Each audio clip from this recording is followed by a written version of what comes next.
Have you ever heard of a country declaring war on birds? Sounds absurd, doesn't it?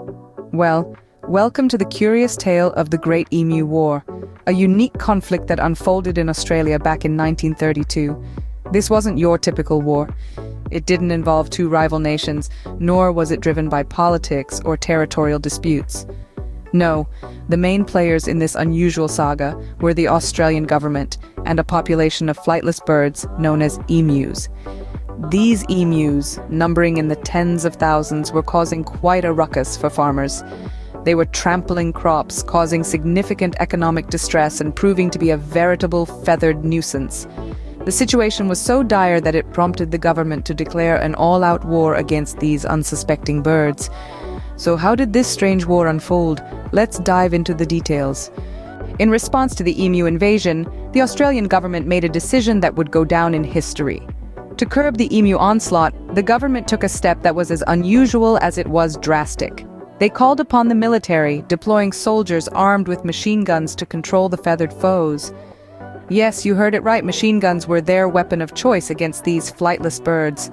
The initial tactics involved setting up ambushes, hoping to mow down the emus as they moved across the landscape. But the soldiers were in for a surprise. These birds, known for their flightless nature, were surprisingly swift on their feet and their movements unpredictable. The emus zigzagged across the fields, outmaneuvering the soldiers and evading their gunfire with an agility that left the military dumbfounded. The campaign that was meant to bring a swift end to the emu invasion turned into a drawn-out affair. The emus proved to be more resilient than anyone could have predicted. Despite their best efforts, the Australian military was struggling to gain the upper hand in this unusual war. The second phase of the war saw a change in their approach. More resources were deployed and tactics altered, but the emus, in their own unique way, proved to be a formidable adversary. As the conflict waged on, it began to draw international attention.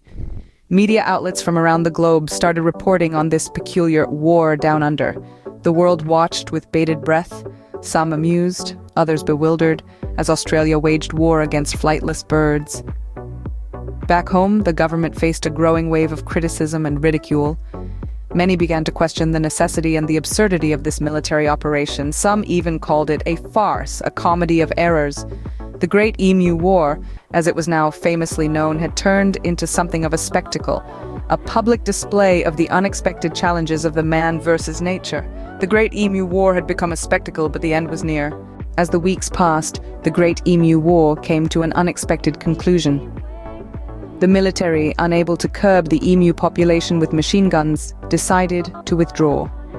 The government then introduced a bounty system, turning the task of controlling the emu population over to the public. It's estimated that nearly 1,000 emus were killed during the military operation, and the bounty system led to the culling of tens of thousands more. Yet, the question of who won this war still sparks debate. Some argue that the emus, having survived the military onslaught, were the victors. Others contend that the humans eventually prevailed through the bounty system. This peculiar conflict has left an indelible mark on Australian history and popular culture. It serves as a reminder of the resilience of nature and the unexpected challenges that can arise when humans and wildlife compete for resources. The Great Emu War remains one of the most unusual conflicts in history, a testament to the unpredictability of nature and the folly of underestimating one's opponent. In retrospect, the Great Emu War serves as a reminder of the strange paths that history can take. It was a unique event, one that saw the Australian government declare war on flightless birds. The emus proved to be a formidable foe, outwitting the efforts of trained soldiers and machine guns with their speed and unpredictability. The war ended not with a decisive victory, but with a realization of the futility of the endeavor. The Great Emu War stands as a testament to the unpredictability of nature and the challenges posed by environmental management. It also highlights the importance of making informed decisions and considering the potential consequences.